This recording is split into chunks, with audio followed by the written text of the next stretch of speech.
Okay. So, hello. Today I'm going to be asking you, is there anything going on with you right now? Uh, so this one is a while ago, but I figure it's a interesting one to go off of in terms of stressful experiences, because I guess I never really got closure for it. Let's take it on back to the summer of 2015. Woo! Back in 2015, I was a team camper, but for a program at the summer camp, I eventually wound up working at for a long time. So it's a very important camp, and I spent the majority of my life there, and I worked there for pretty much most of college. And I was there as a team camper for a counselor and training program. And we decide that one night we're going to do a kitchen raid. This is because we didn't really have anything planned for the evening, and we were bored teenagers. And our counselor was like, "Do you want to do a kitchen raid?" And we're like, "Yeah." And in my mind, right, I was thinking we were just gonna walk into the kitchen, grab some cartons of milk, and just like sit on the countertop, chat, have like some dessert that's left over, stuff like that, casual. And the dude who eventually became my boss, the summer camp director, Ben, he bumps into us in the night and he's like, "Do you guys want it to be extreme?" And we're like, "Of course we want it to be extreme. Who doesn't want it to be extreme? Duh." And he's like, "Okay, give me 20 minutes. We'll make it extreme." And I'm like, "This is cool. This is fun. This is interesting now. All right." But I was still thinking it was going to be like, I don't know, spicy, but not like terrifying or anything. Apparently, when he said interesting or extreme, he meant scary. And so we approach the dining hall. We're treating this like it's a Mission Impossible kitchen raid. We're gonna sneak on in, but as we start doing so, all the lights are off, the powers are off. We start sneaking in through the kitchen, and the kitchen is a bit of a labyrinth. And we wind up getting split up into small teams. And we hear a guard, patrolling the kitchen. And we're like, "Okay, well, obviously we need to hide from him, duh." And we start running and hiding. And I press myself flat up against this column, very still, not doing anything. And the guard starts singing creepy nursery rhymes, sort of like we're in a haunted house. Yeah. And the lights start to flicker like red on and off again, like emergency lights. And I'm like, Yeah. "Okay, this is kind of fucked, kind of fucked, kind of fucked, whatever." I'm in the dark, I can't see anything. I'm clinging to this post. Then I realize that the texture of what I'm holding isn't stone. It's like a hoodie material. I'm clinging onto a figure, and it breathes out in my ear, "We're going to get you." And then it screams in my ear and pushes me back.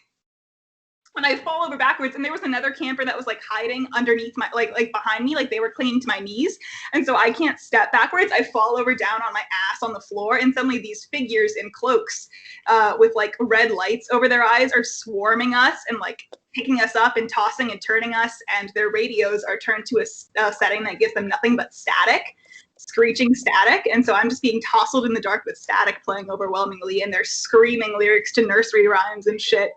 And I just wanted some soy milk. I just wanted some soy milk. And I ran out of the building, and I had a breakdown in the parking lot alone. And a fun thing about summer camp is that you're never supposed to be alone because you're a camper. They can't abandon you like that. But I was in the parking lot, and the camp mom, she was coming back from her night off, and she just saw me sitting alone in the parking lot, bawling my fucking eyes out. And she was like, "What happened?" And I'm like, "They left me. They left me." And I had to run back in there and try and find everyone. But since they were all like hiding, I couldn't find anyone. And so I wound up in the walk-in fridge where there was one other camper, and he was shoving as much fancy milk into his hoodie as he could, obviously.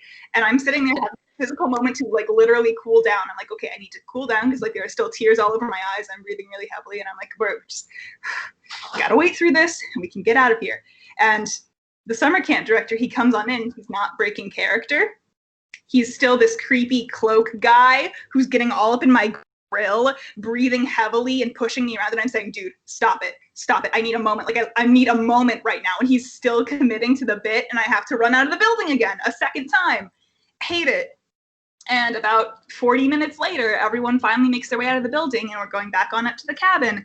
And I'm crying in the parking lot again into the arms of this dude who was my closest friend at the time. And the camp director comes up a third fucking time and I am openly sobbing into this other dude's shoulders. Like I'm just wailing into him.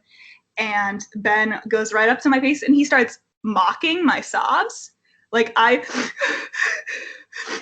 he goes, to me. And I just sort of freeze and I look at him and I'm like, what? And then he just walks away. And I never got an explanation as for what the fuck that was. So as I'm seeing in your facial expressions, that made you really upset. And he had upset you not but one time, but twice. Saw that you had went out in the parking lot and cried because that was very disturbing for you. And then came and did it again. Yeah. And you're not quite understanding why that happened. And the unfortunate part, right, is it's not like I never saw the dude again, right? Like I worked for him for 3 years. I spent more time with him besides. Like I brought it up a couple of times and each time he never really seemed to get how much it mattered to me. It's sort of like that thing that parents do where you're like, hey, this thing you did really hurt me. And they're like, wild, I never did that.